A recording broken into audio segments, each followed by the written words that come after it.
News 8 is taking a closer look at allegations of discrimination at Highland Hospital.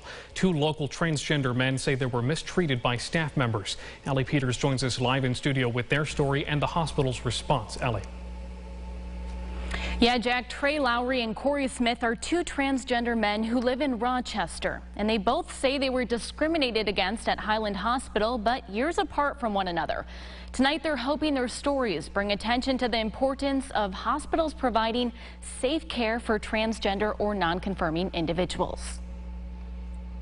They made me feel so low. Trey Lowry, remembering what he says was one of the worst times of his life.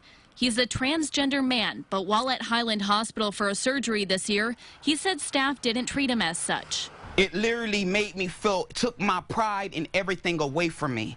Although Lowry's identification says he's a male, he said staff continuously called him a female. He also said before his procedure, they made him take a pregnancy test, even though he told staff he can't get pregnant.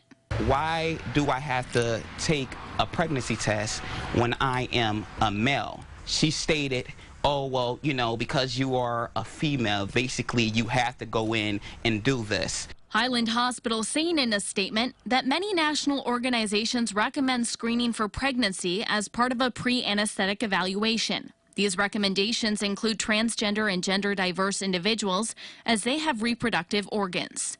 But 7 years ago, Corey Smith, also a transgender man, said he too was discriminated against.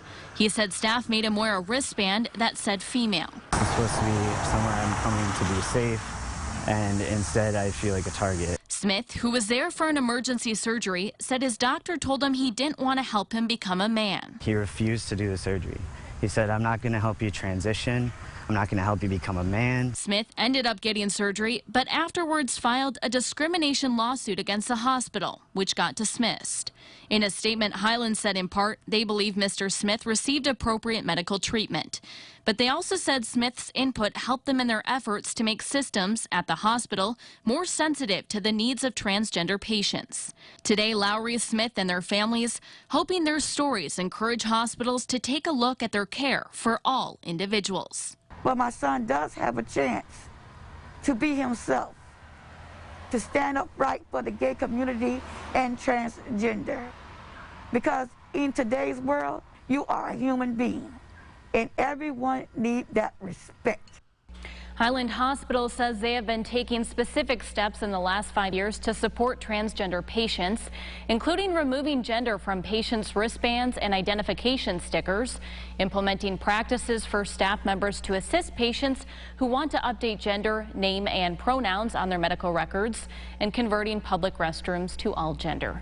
Live in the studio, Allie Peters, News 8.